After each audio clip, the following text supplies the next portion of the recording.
the dollar is fortunate in its alternatives. Europe is a museum. Japan is a nursing home. China is a jail. And Bitcoin is an experiment. And that gives us the prospect of a certain robustness going forward.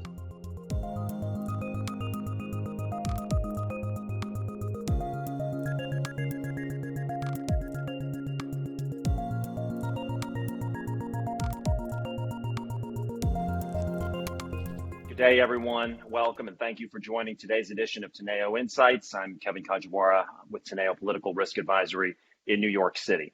My guest today is Lawrence Summers. As you all know, he served in the Clinton administration as the United States' 71st Secretary of the Treasury. While Alexander Hamilton was the first to hold that post back in 1789, Larry was the last one to hold that post and actually preside over a budget surplus. He also served in the Obama administration as his first director of the National Economic Council, obviously taking that position while we were in the throes of the financial crisis. He hasn't only worked in Democratic administrations. Earlier, he was on the Council of Economic Advisors staff to President Reagan. Larry's an economist by background, studying at Harvard and at MIT. Indeed, it's something of a family business. Both parents, economists, and two of his uncles, including the legendary Paul Samuelson, were recipients of the Nobel Prize in economics. Larry's had a long association with Harvard beyond his PhD. He was a tenured professor there at the age of 28. He was the 27th president of Harvard University, and today he's president emeritus and the Charles W. Eliot University professor. He spent time in the private sector as well as a managing director and now advisor to the asset manager D.E. Shaw. Sits on the board of Block Inc., formerly known as Square, and other companies. He's a columnist at the Washington Post and a contributor to Bloomberg's Wall Street Week.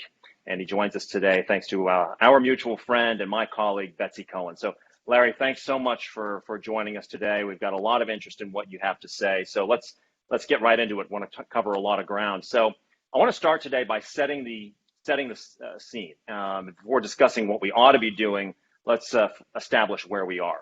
So while the pandemic seems to be receding, it is still with us, obviously, and it's unknown if or when new dangerous variants will come along. Meanwhile, the IMF has cut its forecast for global growth this year to 4.4% versus 5.9% last year. The estimate was as high as 4.9 as late as October. They're looking at further slowing in the global economy to 3.8% next year. And their growth forecast for the U.S. Was cut from 5.2% in October to now 4%. While in some ways Americans are in better financial position than in many years, we had 5.7% GDP growth last year, 6.4 million jobs were added. Polls show that they feel the economy is in terrible shape, which obviously brings us to inflation, which you've been very outspoken on. And just this morning, we've had another upside surprise. 0.6% month on month and 7.5% year on year. So in an environment where the lagging data gives kind of confusing signals, let's start with your diagnostic on where we are. Kevin, I'm glad to have the chance to be with you and to participate in this conversation and to have an opportunity to be in dialogue, albeit virtually, with the kind of network that your firm has established. So I'm really glad to be here. I think it's a very challenging moment for economic policy.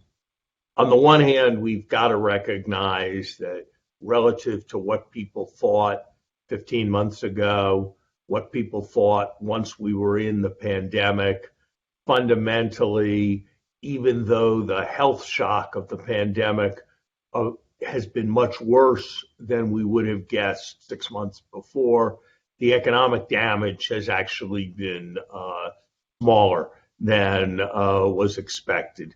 Growth has come back. If you look at the speed of this recovery, it's really vastly faster than the recovery after the 2008 financial crisis. And it's easy to take for granted the good things and to just worry about the problems.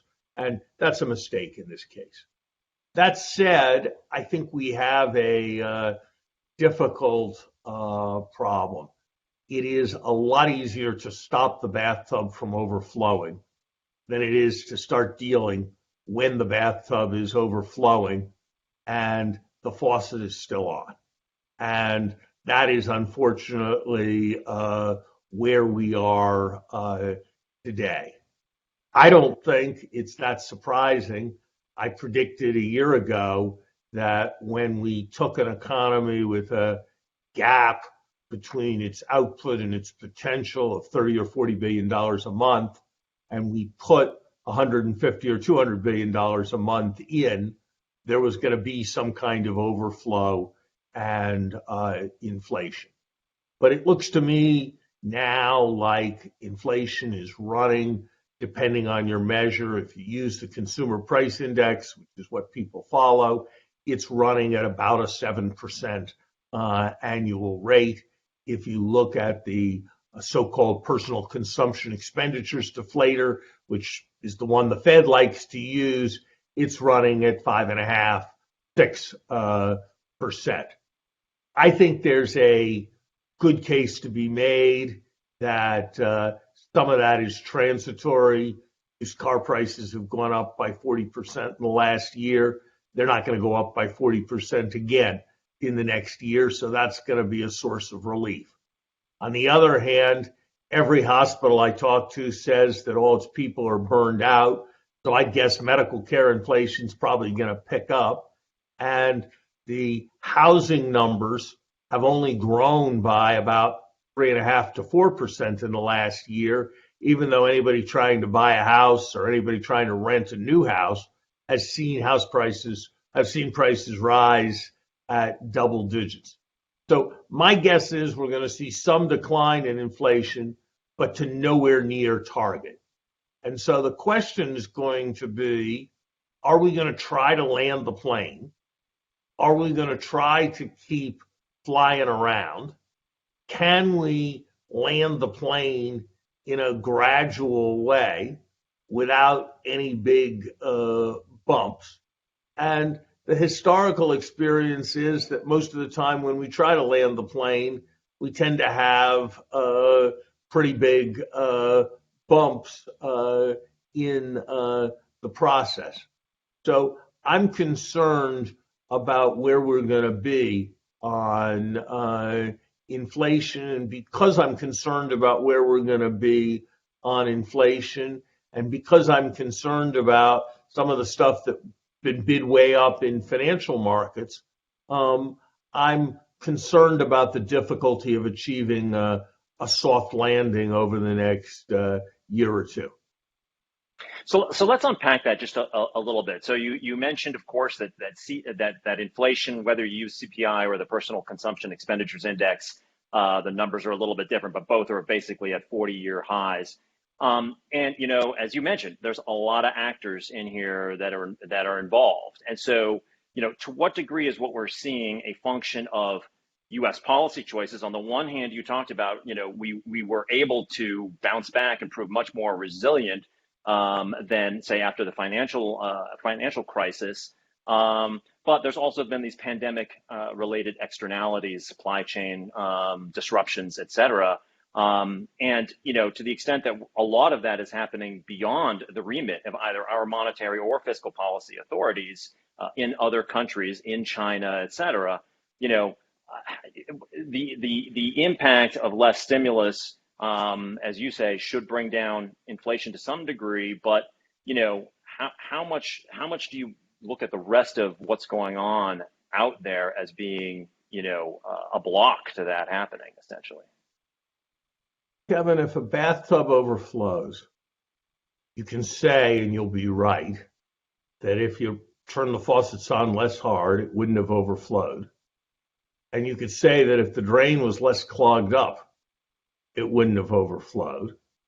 And so in some sense, it's both, and it's both acting together.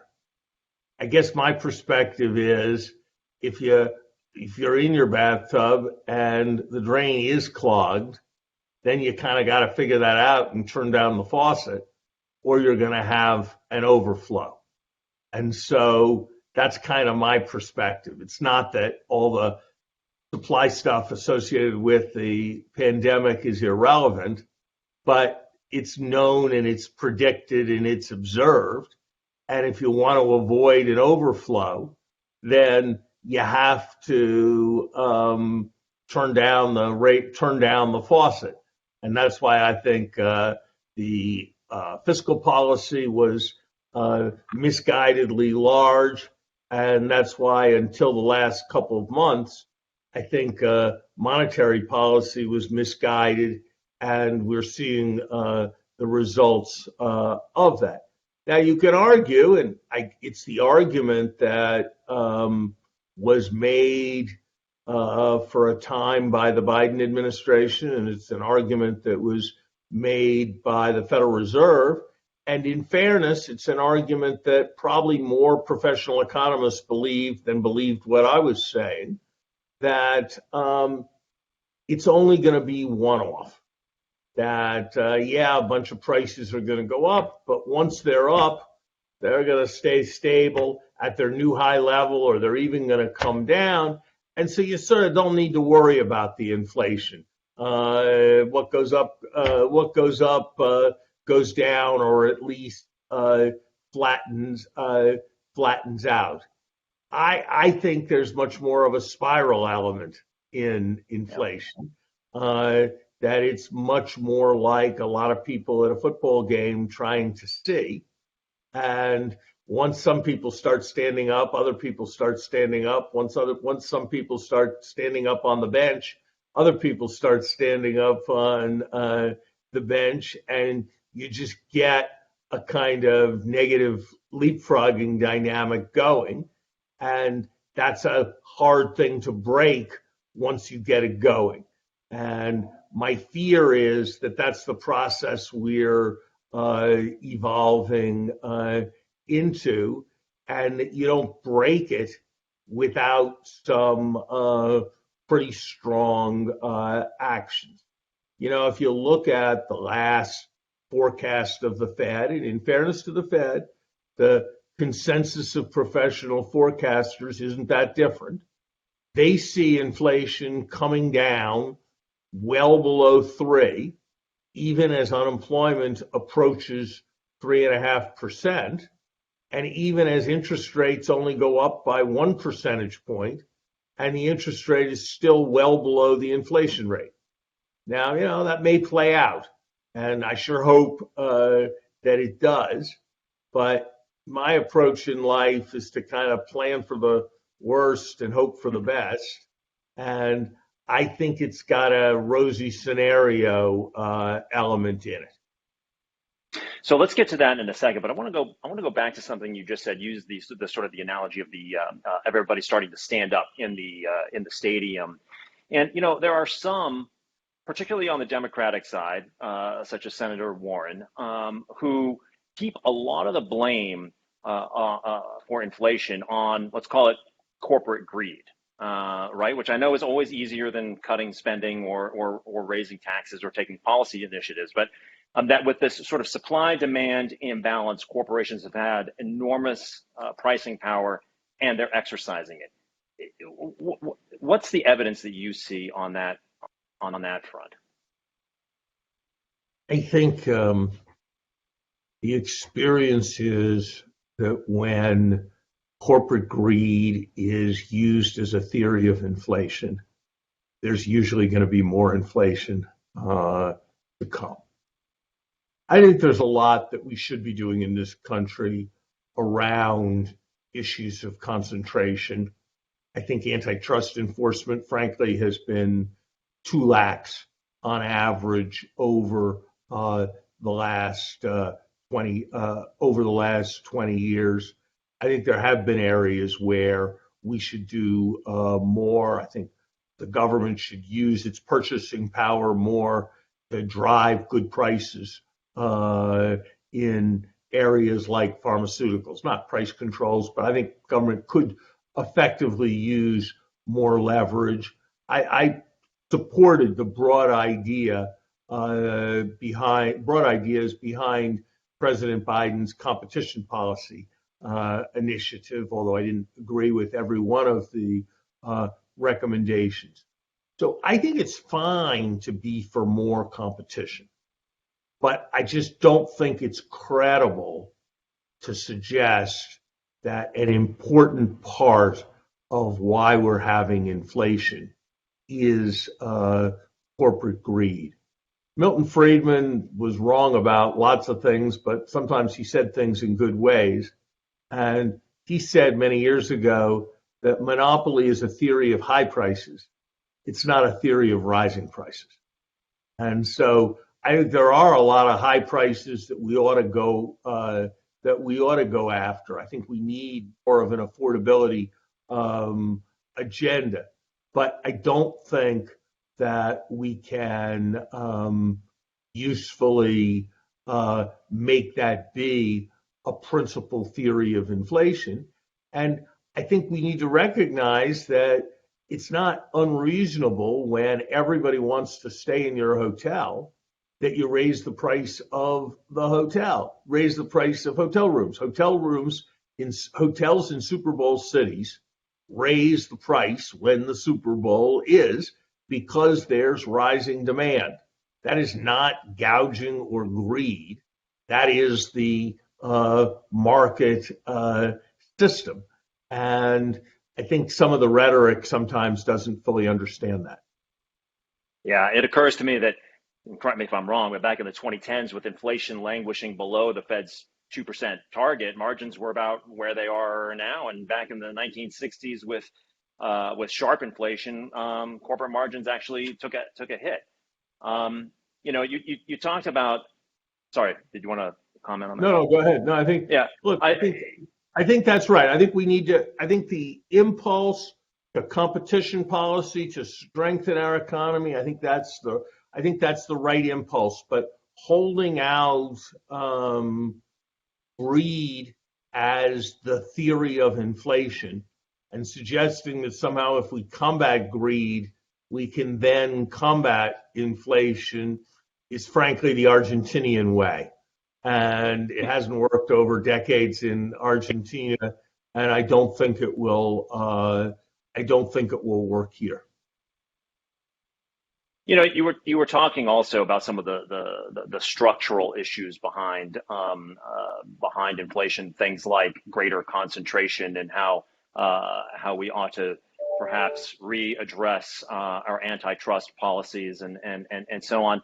I want to ask you about one other phenomenon that predates the pandemic for sure, which is that and now we're seeing productivity as an example. Productivity gains lagging wage growth, and productivity gains certainly lagging accelerating technological change. And during the pandemic, we had people working many longer hours, but less productive in a way.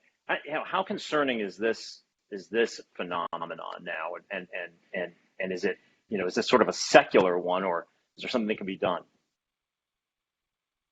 Ultimately, how fast the product of what workers can do is what ultimately determines how fast our economy grows.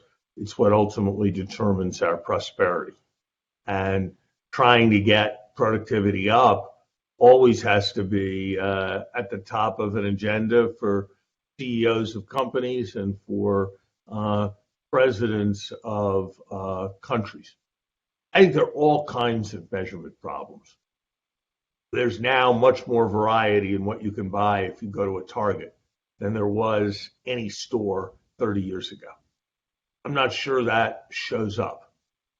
Air travel is a different experience than it used to be. You don't have to carry a ticket around. You can get yourself waved onto the plane with your cell phone. That's making it better. There's a lot more burden around security. That's making it worse. I'm not sure how that shows up.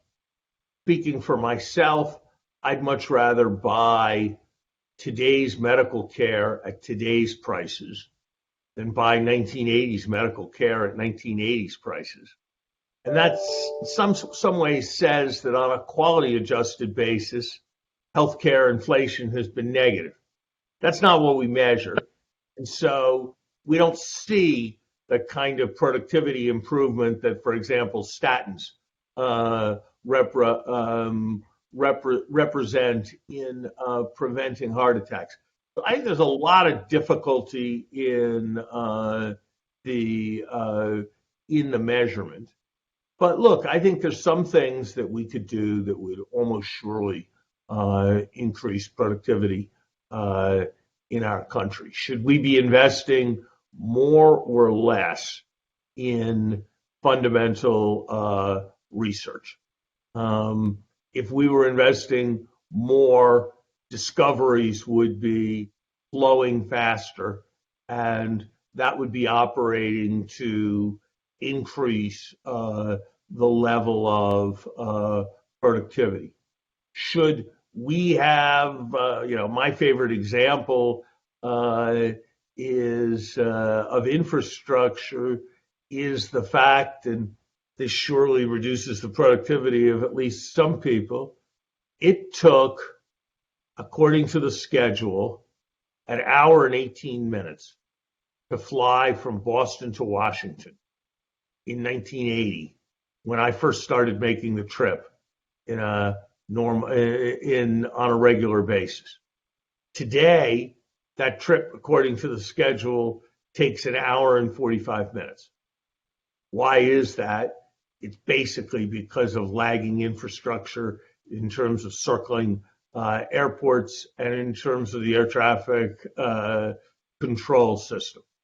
That's a weak infrastructure is costly in terms of the bottlenecks it generates, in terms of what it means for productivity. And the great strength of America, going back a long way, has been our ability to accept people from the rest of the world who are very eager to come. I never used to see this. I now see many extraordinarily talented foreign students at Harvard who would like to stay in this country for at least a number of years, and if they ended up staying for a number of years, many of them would probably stay forever, but who don't manage to do it because of various visa restrictions that are more rigid than they were before. You think about what immigrants, I think of John von Neumann, I think of Andy Grove, have Elon Musk have contributed to this country. It seems to me that that's another mistake we make that is quite costly in terms of productivity growth. So I want to get into sort of your prescriptions here for what we ought to do, or what you think policymakers can do going forward. But I want to, you alluded to this a few minutes ago, and I know it's not included in the inflationary figures, but one of the most significant functions, obviously, of years of easy money has been asset price inflation, right? And we can see, I just go back to say a day like January 24th, right before the Fed meeting, we saw a 4% market swing in the S&P in that day, demonstrating just how jittery markets are about these changing conditions. Is it, after all of this, and given that price inflation, and given some of the things that people are now investing in, is it do you think the market right now is as good a barometer as it has normally been for the economic trajectory of it? Is it a good signal?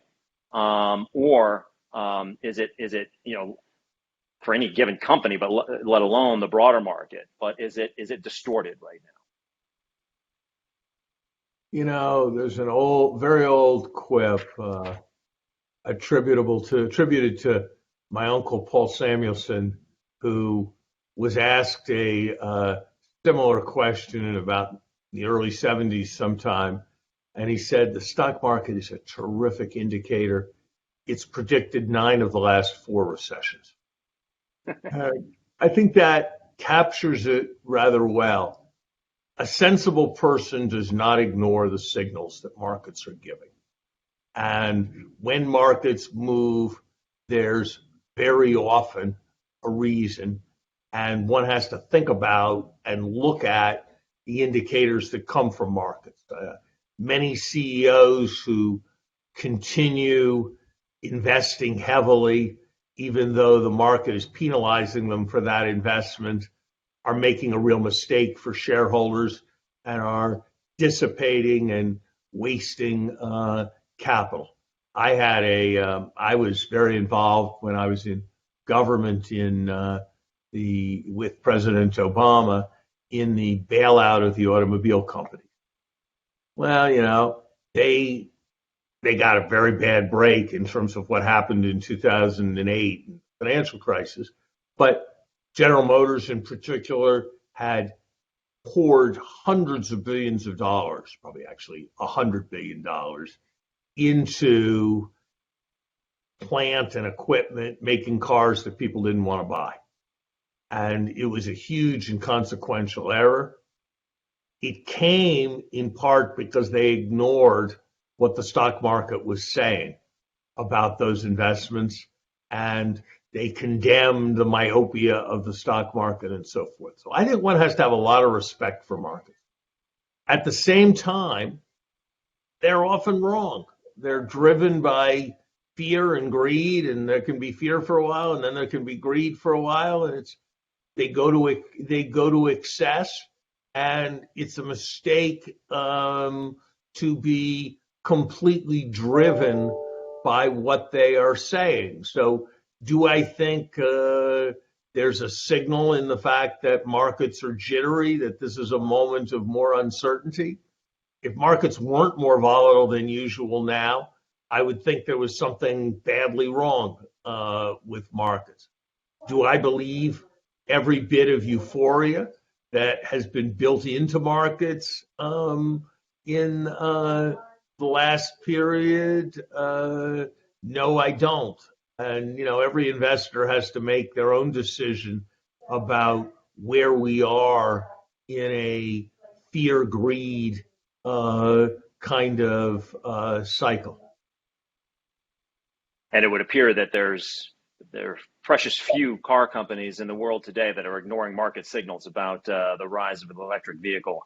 So let's talk a little bit about where we go from here now, and let's start with monetary policy, because while the monetary authorities may be behind, at least they are talking about this and giving signals to markets. The Bank of England announced their second rate hike last week. We're even hearing the very slow to move ECB sending signals. And as you have said, markets should prepare for the Fed to tighten at all 7 remaining meetings this year, which would suggest 175 basis points, unless you think they could get more aggressive while also engaging in, let's call it quantitative tapering, or QT now. But like you said, there aren't a whole lot of examples over the last 100 years of the Fed attempting to tame inflation from over 5% without us going into a recession. So how do you see monetary policy playing out, and the Fed in particular getting ahead of this? I think they've got a very, very, very hard job. I was gratified to see Jay Powell use the term, at least aspirationally, in his press conference, humble and nimble. I think humble and nimble is a much better posture for monetary policy than confident and prescriptive, which is where they had seemed to be for quite some time. I think, and look, he certainly made mistakes, particularly in the regulatory area, but I think Alan Greenspan understood something very profound that a later generation of central bankers have largely forgotten. And it's the lesson that the Delphic Oracles understood. The Delphic Oracles understood that if everybody thought you were omniscient and omnipotent, it was a bad idea to say a lot of specific predictive things and destroy the illusion. That it was better to speak in broad, vague, and reassuring ways and maintain the aura and the confidence. And that was what all the famous stories of, Alan being asked about what he meant and saying, if you think you understood what I just said, it means you surely didn't. And that whole kind of thing. And I think now we're in a place with dot plots, forward guidance, discussions of the details of reaction functions, where we try to forecast the unforecastable. We don't really recognize that there are always going to be unknown unknowns. And then we find ourselves surprising and jolting people because we gave them the illusion that things were under control in a way that it's not possible for them to be under control. So I was careful in what I said. I said they should prepare themselves for. That didn't mean that it was my confident prediction that there would be 7 rate increases, because I know I don't know how the inflation statistics are going to evolve and what other kinds of shocks are going to happen in the economy. But they certainly should prepare themselves for that possibility. My own best guess is that inflation is going to continue to surprise on the high side. I kind of had a feeling that this morning's numbers would come in hotter than was expected. I sort of learned when I was a kid, Kevin, that if the Weather Bureau said there was going to be 3 inches of snow, and then they said there were going to be 5 inches of snow, and then they said there were going to be 7 inches of snow, that there was actually probably going to be 12, and I better get my sled out and not worry about school. And that if the Weather Bureau said 10, and then they said 6, and then they said 4, I'd better be doing my homework because there was going to be school the next day. And that tendency for the tide to run in certain directions for a long time, and people who are assessing it to be slow to catch up, I've found that over time to be a good way of thinking about the flow of economic statistics. And I think the tide is still running on inflation for a while. And so I think the Fed is going to end up tightening more than is now priced in. There's another way to think about that, which is right now the interest rate is 0. The prediction is that it's going to go to 1.25% this year. And that in this cycle, it's never going to get above 2%. Well, I don't know why you would think that starting from 4 or 5% inflation, you were going to bring it substantially down without the interest rate ever getting to 2%. So I'm kind of surprised by what it is that is priced into markets. So the Fed's got its work cut out for it, as you say. Let's talk about fiscal policy now, because here it is. Obviously, we're in an election year, midterm election year, highly polarized situation. What tools are at their disposal right now? We don't even know. I can't find anybody who can really tell you exactly where the Build Back Better bill sits right now, or in what condition. I mean, what do we see on that front? Look, I think that one needs to distinguish very strongly relief and demand-based fiscal policy from public investment-based fiscal policy. The whole Build Back Better thing is now only a little more than half as large over 10 years as the stimulus we had in 2021 was over 1 year. So in aggregate money terms, it's just much smaller, and it's paid for, and it, to a substantial extent, represents investments in the capacity of our country. So I'm not with those who think we can't afford Build Back Better. I'm not with those who think that Build Back Better is going to be highly inflationary. I think the right thing for us to do is not to lay on a lot of demand stimulus right now, God knows. I think we better be reloading our fiscal cannon, because I have a feeling something will be needed sometime in the next several years. I doubt very seriously we've seen the last recession that will ever happen in the United States. So I'd like to see us concentrate on making important investments and making them well. And I think, frankly, we haven't put enough emphasis on making sure we do them in efficient and effective ways. Are we going to subsidize higher education in a way that's going to really make it affordable for kids or for young people? Or are we going to do it in a way that's going to push up tuition costs? Are our child care programs going to have as their major beneficiaries child care workers or children? When we invest in infrastructure, are we also going to figure out why it is that the Second Avenue subway in New York costs 7 times as much per kilometer as the Paris Metro did? Or are we just going to invest, not thinking about how to contain costs?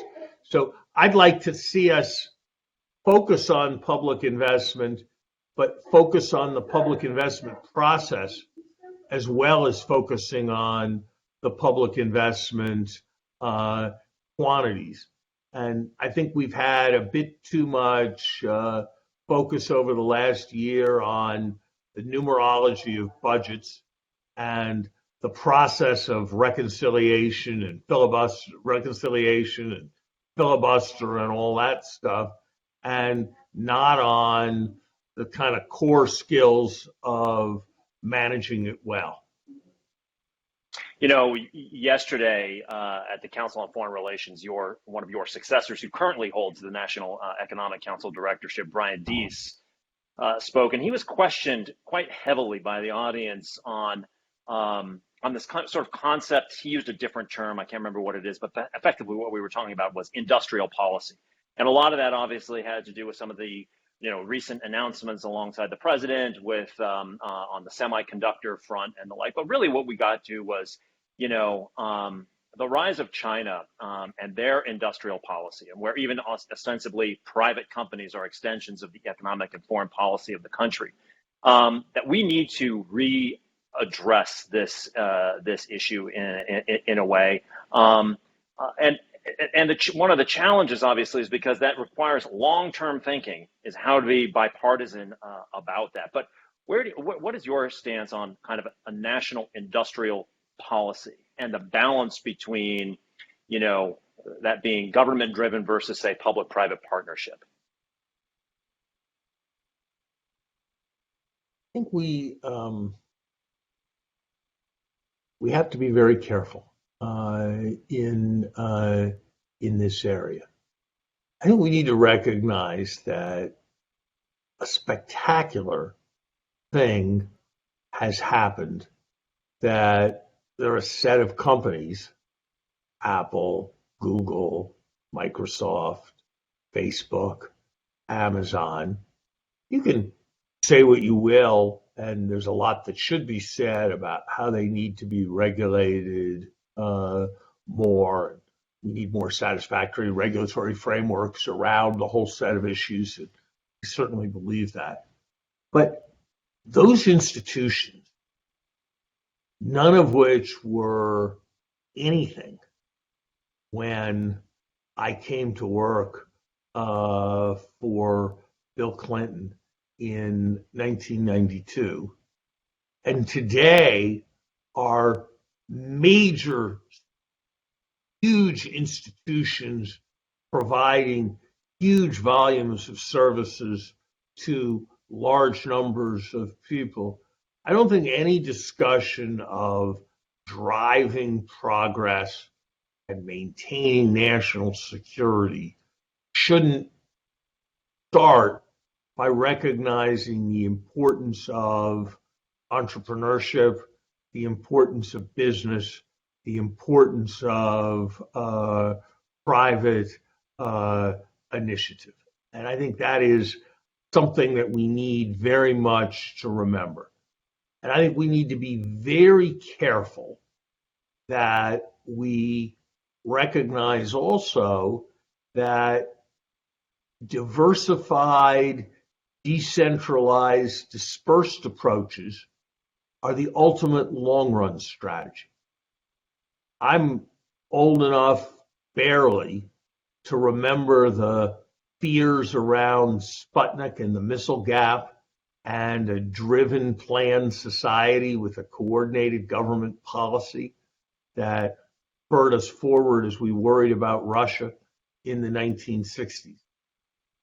I'm certainly old enough to remember that every issue in the Harvard Business Review in 1991 said that the Cold War was over and Japan had won, and and treated me as central to Japan having won.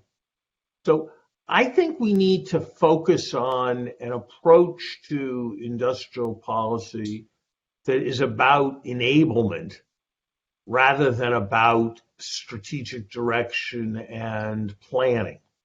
Yes, without the NIH's investments in basic biological research, we wouldn't have been able to get the vaccines done nearly as fast as we were.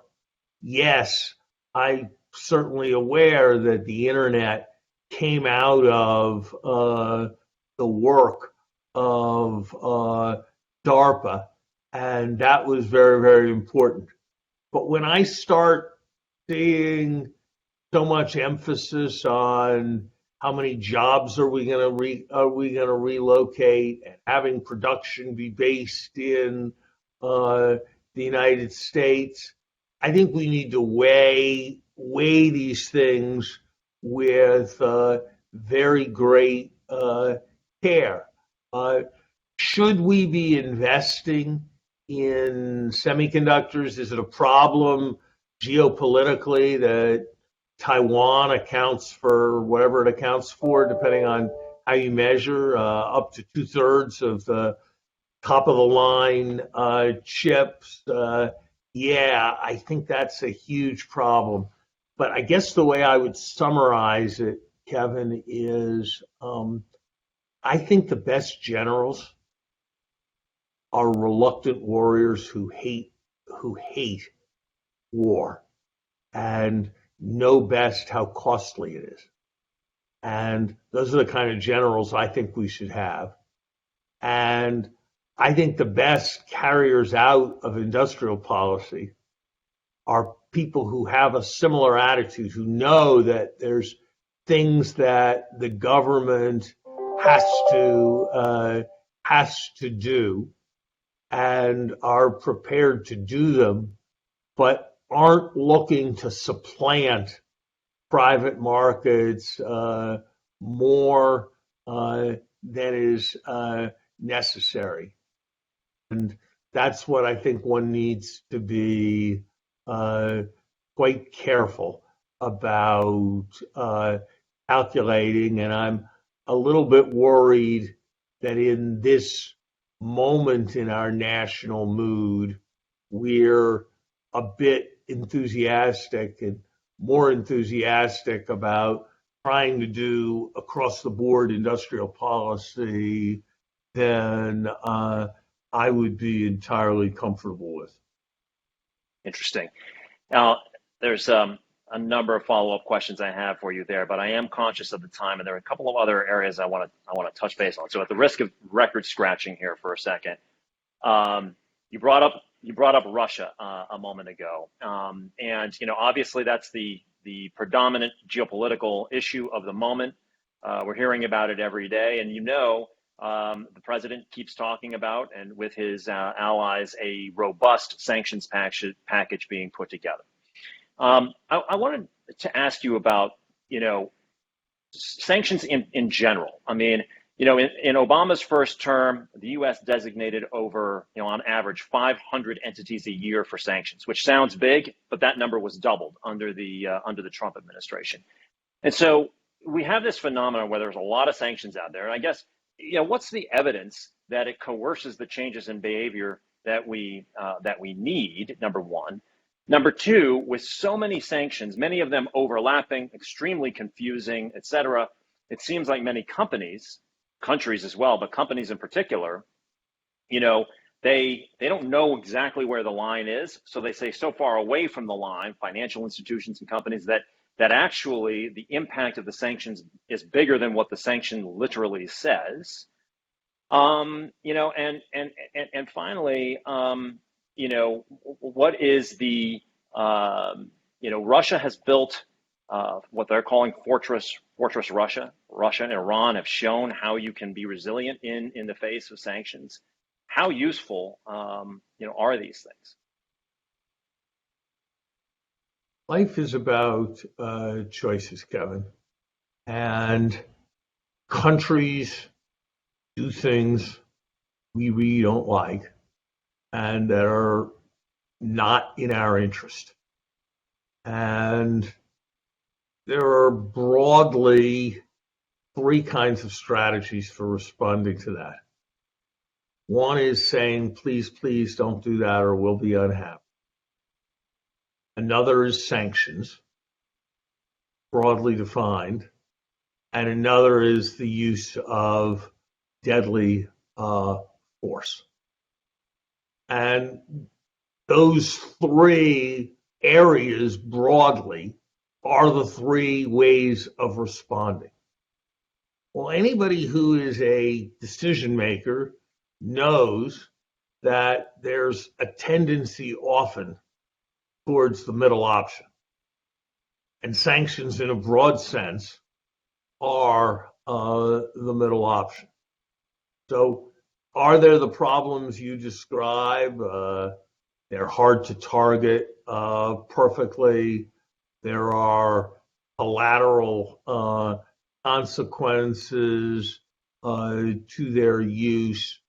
Ultimately, they can be self-defeating because they build up incentives to be less dependent on us. Yes, there are all those things, but again, one has to make choices from within alternatives that exist. And I think that some of my friends in the business community sometimes take a bit more parochial view of this, focusing on their interests and and failing to kind of recognize that there's a broader national interest in being able to respond. That said, I think we've got to be very careful not to abuse our leverage and power that comes from the dollar's centrality in the financial system, and that if we overuse that, my fear would be that it won't be power to use as alternative settlement networks will be established. I think we probably should, more than we sometimes do as a country, distinguish between the protection of our national security interests and the promotion of our moral values when we decide where to sanction and how to how to sanction. But I think that broadly, sanctions are going to be an important tool that we're going to use in an increasingly complex world. And I think there does need to be more pressure on those who complain about sanctions to specify what their alternative is. I do think we probably need to be a bit more analytically rigorous in our application. Are we actually hurting them, or are we hurting ourselves? And there have certainly been moments of sanction which felt a little bit like stop or I'll shoot myself in the foot, when we were declining to export to people products which they could get very easily from our allies who had declined to join our sanctions movement. And then it kind of felt like we were hurting American business without hurting the intended victim of the sanctions. So I think it's like everything else. We can do it better and more thoughtfully, but I do think that I do think those who want to condemn sanctions because they find them inconvenient in their businesses need to think hard about what it is they would be doing instead. You know, you bring up that the use of sanctions does incentivize countries to find various workarounds, which we've seen Russia doing. But one of the long-term ones has been to try to move away from the primacy of the U.S. dollar. And one function of that has been concurrent with the rise of digital currencies. And so I just wanted to quickly get your view on this, because, you know, obviously we've had this enormous rise in volatility in the fiat cryptocurrencies, but there's also been the rise of stable coins. But the central bank digital currency, something that China is clearly experimenting with, the Fed, I know the Fed Boston in conjunction with MIT doing a lot of study on this front. Where do you come down on the development of this right now, and particularly on the sort of government connection with central bank digital currencies? Look, we have what, in a common sense term, is a central bank digital currency. JP Morgan or any of the other 7,000 banks in the country hold money at the Fed, not paper. They hold electronic keystrokes at the Fed. They transfer those electronic keystrokes to other people. In a sense, that is a digital currency.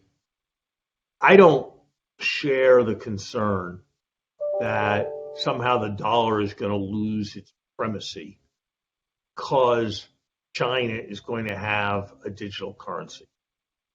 I think of the issues around digital currency as being like the issues 50 years ago when the credit card was developed and people started paying with credit cards rather than paying with checks.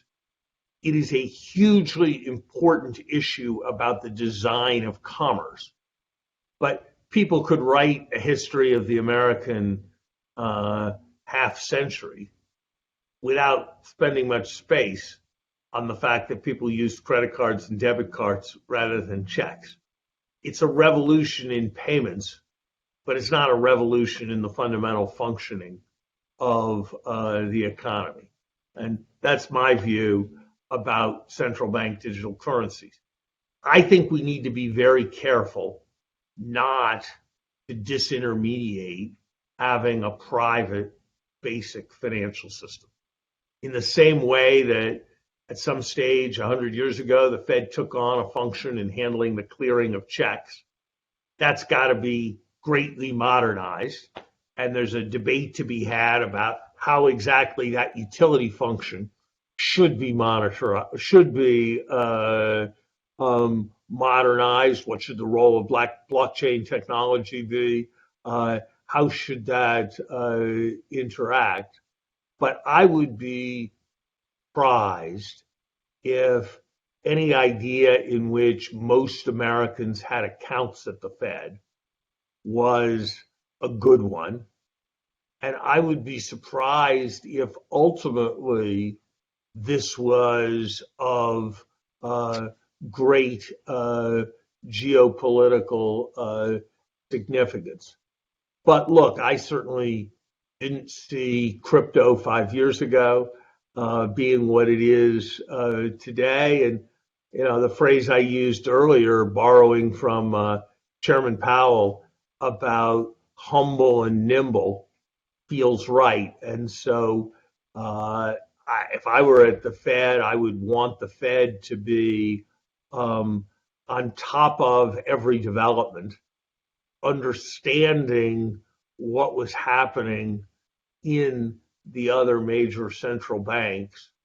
But I would want to be cautious about supplanting the financial system that we have now.